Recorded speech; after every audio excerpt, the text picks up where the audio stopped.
We've got Mr. Rakesh Rawal, the CEO of Anand Rathi Wealth, joining us on the show. Mr. Rawal, thank you so much for your time. And despite a largely flat equity market during the quarter, AUM has crossed 1 lakh crore rupees. How much of the AUM growth was driven by fresh net inflows versus market appreciation? And how sustainable is this momentum going ahead? See, there are two parts or three parts of AUM movement. One is what is the net money that you bring in fresh from customers. That's been in the range of 2.5, 3,000 crores per quarter. The second is the market increase. The index goes up by some percentage, etc., etc. Yeah, that's not done too well, which is fair. The third is what is the return that you can make for your client over and above the index. Yeah. So that has also worked for our clients. So for example, in this quarter itself, the mutual fund portfolio that our clients are having, the index has gone up about 6-7%, whereas the mutual fund growth has been in the range of about 11-12%. Yeah. So the value that you create, the net monies, and the market, three constituents are there for AUM growth.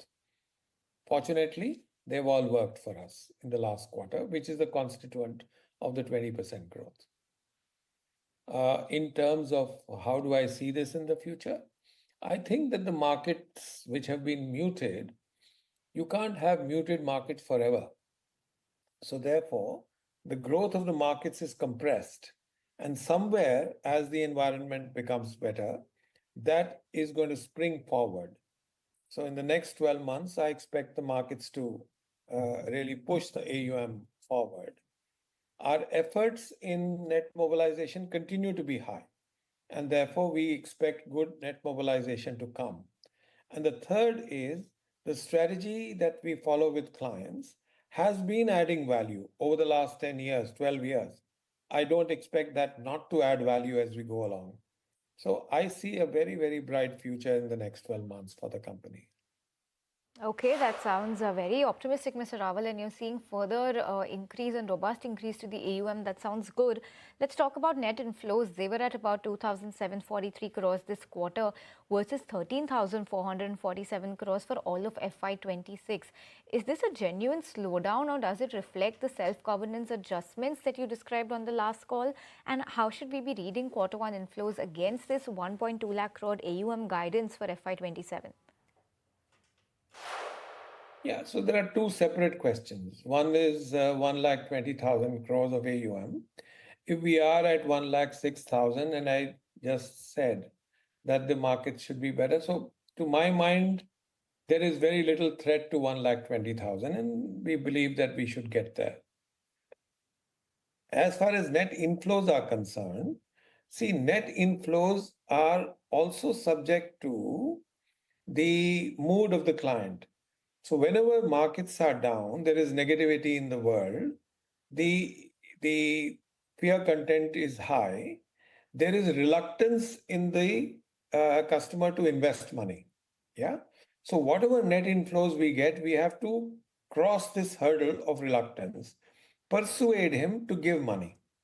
Now, if you reverse the situation, if there is overall buoyancy, then my effort to get a unit of money from the client is far lower, right? And my result is far higher.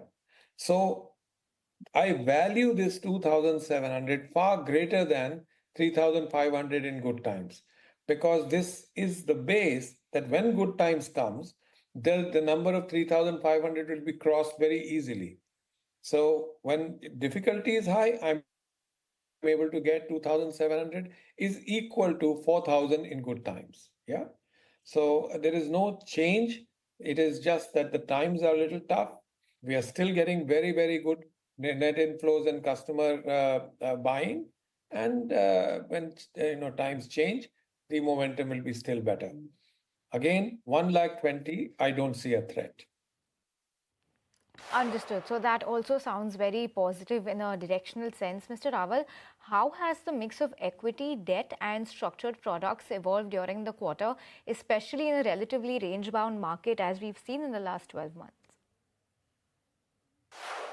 If you notice, broadly, our ratios of our overall AUM have remained near constant, with close to about 27, 28% in structures, 15, 16% in other assets, and the balance in equity mutual funds. Now, various stages of the market, this ratio has remained the same. And that's because we are governed by trying to achieve an objective for the client of in the range of 14, 15% return, for which there is a common strategy of putting 65% into mutual funds and 35% into structures. So that hasn't changed.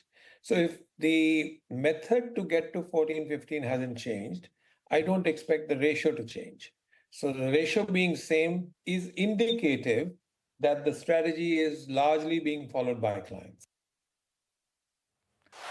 Okay, Mr. Rawal, I've been looking at the numbers and something that really stood out to me is the employee expense. That increased 53% on a year-on-year basis, which is significantly ahead of the quantum at which your top line has grown. What has driven this? What has led to this? And by when do you expect the recent RM hiring to translate into meaningful revenue, and when should operating leverage start to play out? There are two parts to it, and therefore, if you remove the one-off on ESOP expenses, then our RM, the employee expenses are in line with the previous years, in line with the revenue growth. Yeah. So our profit growth, without either the effect of the one-off revaluation of assets and the one-off cost of ESOP expenses, that profit growth is 24%. Yeah, our revenue growth is 18%. So there is operating leverage, already exemplified in whatever we are doing so far.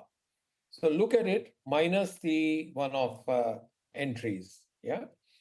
The second thing is that yes, over a period of the next 2 years, I think operating leverage will continue to give us some gain, beyond which we'll have to, beyond which it will be more in line with revenue growth equal to profit growth.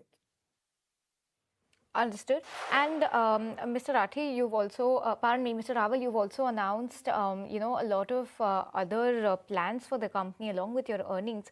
Can you give us a framework of the investment phase of the AMC, expected capital commitment, operating losses during the build-out period? I mean, anything that you can give to us directionally when you are looking to break even in the AMC business? Firstly, the AIMs operate for about three and a half, 4 years, and their cost is built into the RM profitability. Yeah.